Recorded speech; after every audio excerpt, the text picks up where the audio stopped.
Saudara-saudari, marilah kita mendengarkan renungan dengan judul Biarkan Anak-anak Datang Kepadaku, yang berdasarkan pada Injil Markus bab 10 ayat 15.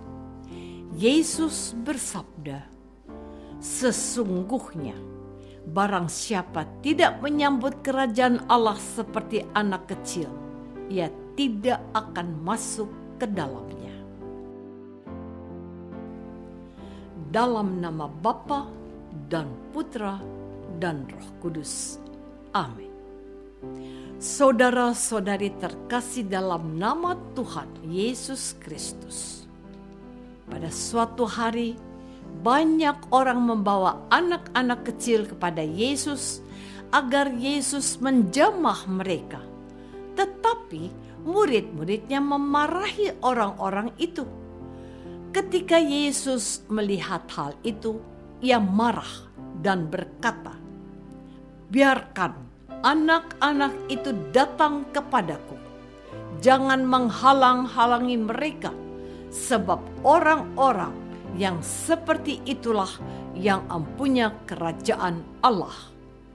Barang siapa tidak menyambut kerajaan Allah seperti seorang anak kecil, ia tidak akan masuk ke dalamnya."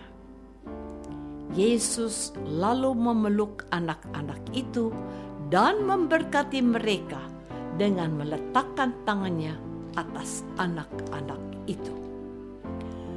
Saudara-saudari terkasih, beberapa waktu ini jalan di depan rumah yang tidak terlalu lebar menjadi riuh rendah setiap sore.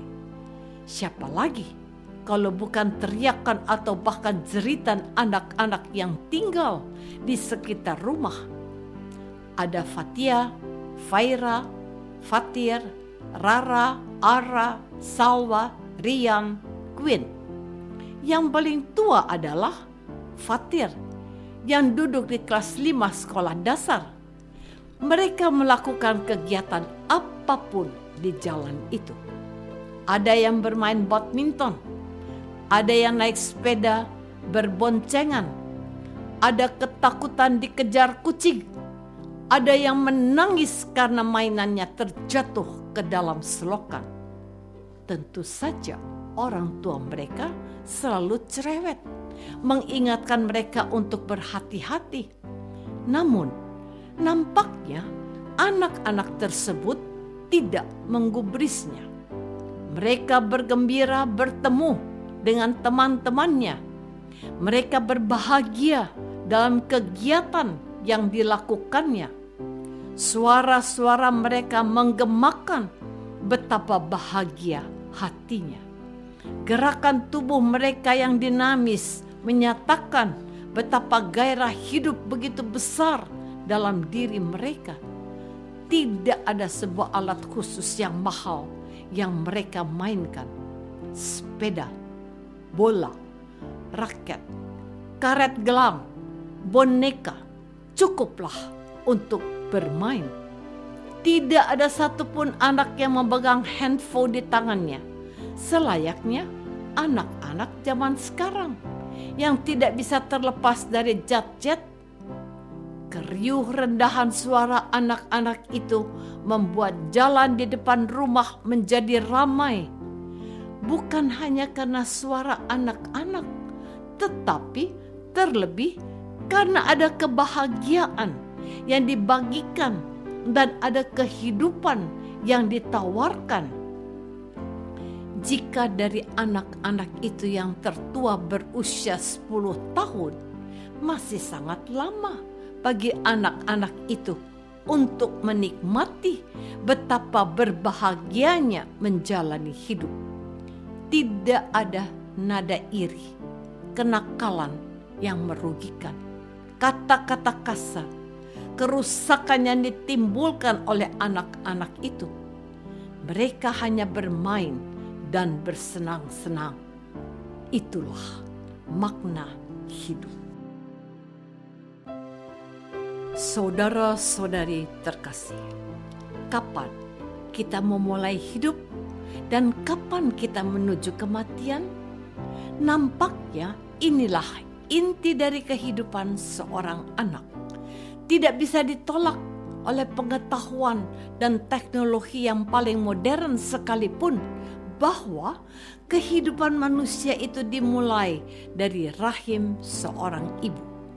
Memang ada beberapa film yang membayangkan bahwa manusia diadakan di dalam rahim buatan di laboratorium.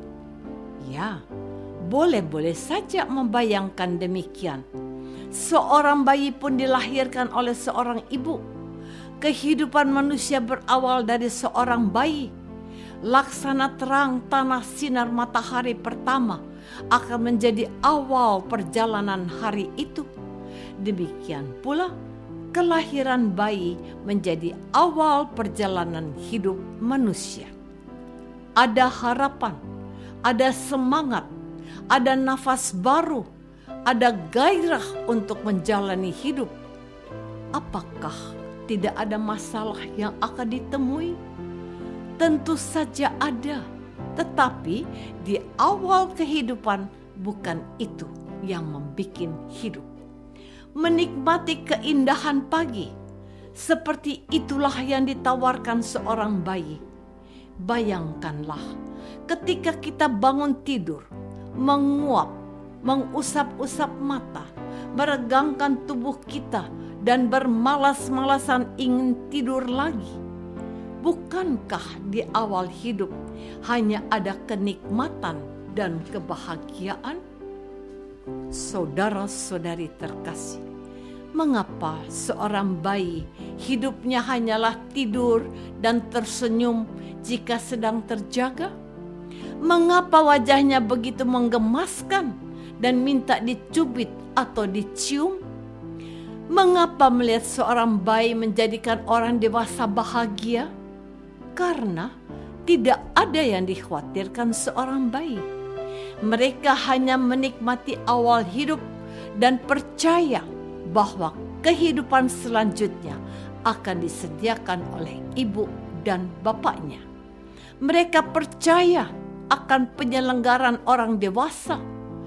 Bukankah kita seharusnya seperti seorang bayi, menikmati kehidupan karena ada yang sudah mengurusnya, yaitu Tuhan. Hidup di dalam perlindungan Tuhan menjadikan kita tidak mengkhawatirkan segala sesuatu. Ingat pemazmur yang bersenandung, Tuhanlah gembalaku, aku tak akan berkekurangan. Ia membaringkan daku di padang rumput yang hijau, di dekat air yang tenang. Ku dituntunnya di jalan yang lurus. Baik juga jika kita bersenandung seperti pemazmur di atas dan menjadikan diri kita seorang bayi sedang digendong orang tua kita. Bukankah kita akan tersenyum bahagia karenanya? Hidup di hadirat Tuhan adalah hidup yang percaya penuh akan penyelenggaraan Tuhan. Itulah inti hidup seorang bayi dan seorang anak-anak.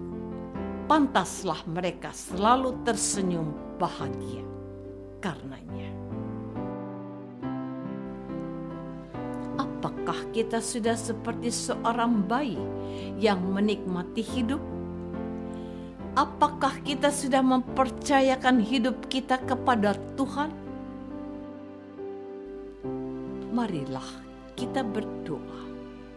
Ya Tuhan, sungguh kekanak-kanakan iman kami yang begitu sombong dengan kemampuan diri sendiri. Sudah seharusnya kami belajar dari anak-anak kecil yang begitu mempercayai orang tuanya. Kami pun harus menyerahkan hidup kepadamu. Engkaulah Tuhan kami, kini dan sepanjang masa. Amin.